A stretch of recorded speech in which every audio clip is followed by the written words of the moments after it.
Assalamualaikum warahmatullahi wabarakatuh. Perkenalkan, nama saya Anggun Febri Lestari, NPM 1811050170, mahasiswa Pendidikan Matematika semester 5, kelas 5D. Di sini saya akan mempresentasikan makalah saya yang berjudul Sumber Data Penelitian Populasi dan Sampel.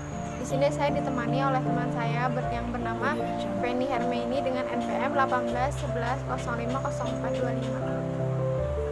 Baik, di sini saya akan menjelaskan tentang pengertian sumber data. Sumber data penelitian merupakan faktor penting yang menjadi pertimbangan dalam menentukan metode penulisan data. Sumber data merupakan sumber yang diperlukan untuk mengumpulkan data yang kita perlukan dalam penelitian. Menurut salah satu ahli, sumber data utama dalam penelitian kualitatif ialah kata-kata dan tindakan. Selebihnya adalah data tambahan seperti dokumen. Adapun jenis-jenis data tersebut ialah yang pertama, kata-kata dan tindakan. Kata-kata dan tindakan yang diamati dan diwawancarai merupakan sumber data utama. Yang kedua yaitu sumber tertulis. Walaupun dikatakan bahwa sumber selain kata dan tindakan merupakan sumber kedua, jelas hal itu tidak bisa diabaikan. Yang ketiga yaitu foto. Foto menghasilkan data deskriptif yang cukup berharga dan sering digunakan untuk penelaah segi-segi subjektif dan hasilnya sering dianalisis secara induktif. Yang keempat yaitu data statistik. Penelitian sering juga menggunakan data statistik yang telah tersedia sebagai sumber data tambahan bagi keperluannya. Statistik misalnya dapat membantu memberi gambaran tentang kecenderungan subjek pada latar penelitian. Data penelitian pada dasarnya dapat dikelompokkan menjadi 3 jenis, yaitu yang pertama data subjektif, yang kedua data fisik, yang ketiga data dokumenter. Yang kedua menurut Ari Kunto, populasi adalah keseluruhan objek penelitian. Apabila seseorang ingin meneliti semua elemen yang ada dalam wilayah penelitian, maka penelitian merupakan penelitian populasi. Selanjutnya ada pengelompokan dalam populasi. Pengelompokan ini dibagi menjadi 3 kelompok. Yang pertama, populasi berdasarkan jumlah. Dibedakan menjadi 2, yaitu populasi terbatas dan populasi tak berbatas. Yang kedua, populasi berdasarkan turunan dari populasi terbatas tetapi dengan ruang lingkup yang telah dipersempit.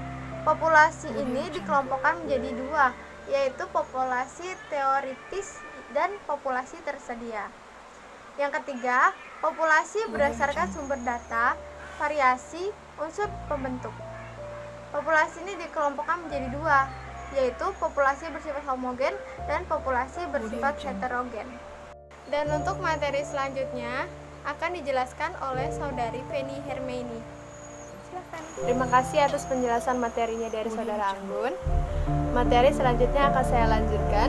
Pembahasan yang keempat yaitu pengertian sampel. Sampel adalah sebagian dari jumlah dan karakteristik yang dimiliki oleh populasi tersebut, ataupun bagian kecil dari anggota populasi yang diambil menurut prosedur tertentu sehingga dapat mewakili populasinya. Sedangkan pengertian sampel menurut para ahli dari Ari Kunto yang berpendapat bahwa sampel adalah sebagian atau wakil populasi yang diteliti. Jika kita hanya akan meneliti sebagian dari populasi, maka penelitian tersebut disebut penelitian sampel. Sedangkan dari pendapat dari Sujana dan Ibrahim mengatakan bahwa sampel adalah sebagian dari populasi terjangkau yang memiliki sifat yang sama dengan populasi. Ciri-ciri sampel yang baik adalah yang pertama, dipilih dengan cara hati-hati atau menggunakan cara yang benar. Yang kedua, harus mewakili populasi sehingga mewakili keseluruhan karakteristik yang terdapat pada populasi. Yang ketiga, besarnya ukuran sampel hendaklah mempertimbangkan tingkat kesalahan yang ditolerir dan tingkat kepercayaan yang dapat diterima secara statistik. Pembahasan yang kelima yaitu cara mengambil sampel. Teknik sampling yaitu merupakan teknik pengambilan sampel. Teknik sampling pada dasarnya dapat dikelompokkan menjadi 2 macam, yaitu probability sampling dan non-probability sampling.